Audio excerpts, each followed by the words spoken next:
We're still dinking around with these lights. It's a follow-up to the last video, but we got our little fender light wired up, and well, you look at that. Off and on. The other thing we're trying to do, we have this plastic sort of wire loom covering material.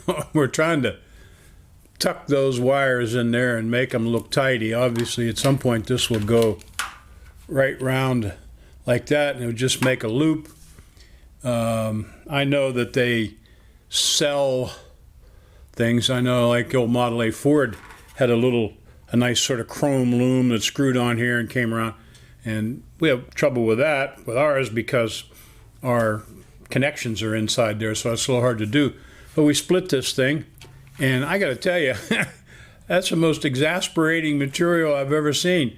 Even though I cut it, it doesn't want to open up. So we've got our stuff about halfway in there, and I ran out of patience. So sometimes when you run out of patience, you just go and do other things. And the smiley face people brought us a package today. We'll cut it open. See what's in there, but I think I already know it's our flexible exhaust coupling. Let's see what we got here, if it's going to work or not. That's always the question. And I don't know. So this is what it looks like, and it's got that flexible material in the middle that should help our system. And then we have our pipe here, and in theory, yeah, look at that. Slides right over that. So there you go, and we'll be able to weld that around there. And then we'll be able to stick the rest of our exhaust system in there, and Bob's your uncle. So all I'm doing now is I'm waiting for the parts guys to send me the gaskets that I need to mount this to the manifold, and we can get this pipe up under there. Oh, we always like it when the delivery guy brings us stuff, even if we had to pay for it. But we got a shipment in here from our parts supplier that we've been using on this project, and it's a big box with not much in it actually, but we ordered those wood strips and corners for the rear of the tub, and some paper apparently, and some exhaust parts so we can be able to go ahead and hang our exhaust pipe. And then we got this other piece of wood, not very fancy, and the sad part of it is that we already had that piece of wood, but I wasn't sure if it was going to be the right size if I just bought the corners. So we went ahead and got everything, and it looks okay. We've got to put this on the top of the rear of the tub to finish it a little bit, and you know, eventually this gets wrapped with vinyl as part of the upholstery. We're not going to do that. That's really another one of those things that's above my pay grade. But we'll stain this, paint it, stain it, something, and put it on there to protect it from the elements in the meantime, and it will give a little bit of a finished look to the top of the rear of the tub. So we've gone ahead and set those pieces in place, and gonna have to do some fitting like always. It looks like this piece is too long in the middle, and these corner pieces really just we're gonna have to do our best to fit them to the radius of the bodywork. This side we put a new panel on, and this radius here is just a little different, so we'll figure that out.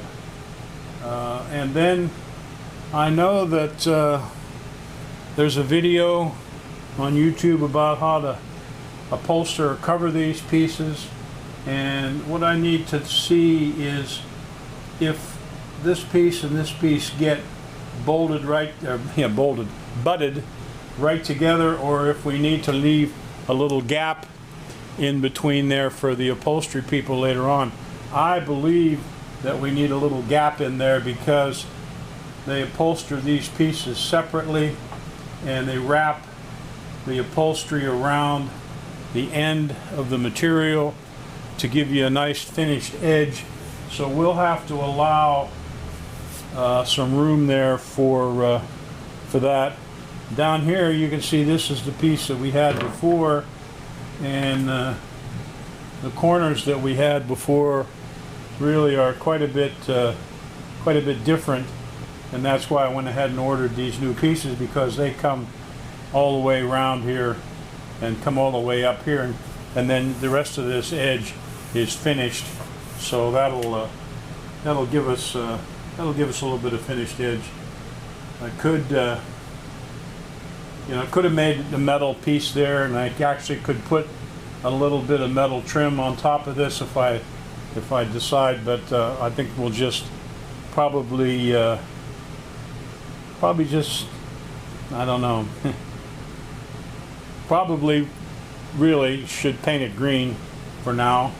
It ultimately should get upholstered a green or whatever color the interior is, and at that point it doesn't matter what color you painted it, but we'll put some thought into that.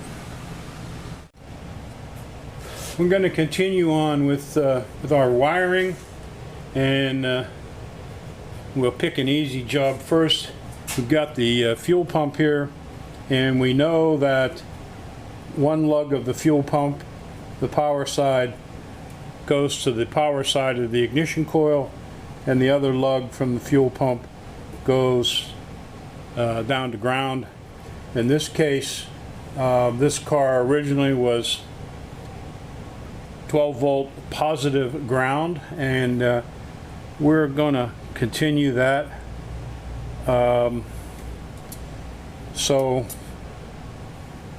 the power to the coil goes to the negative post on the coil, and then the positive post of the coil goes to the distributor.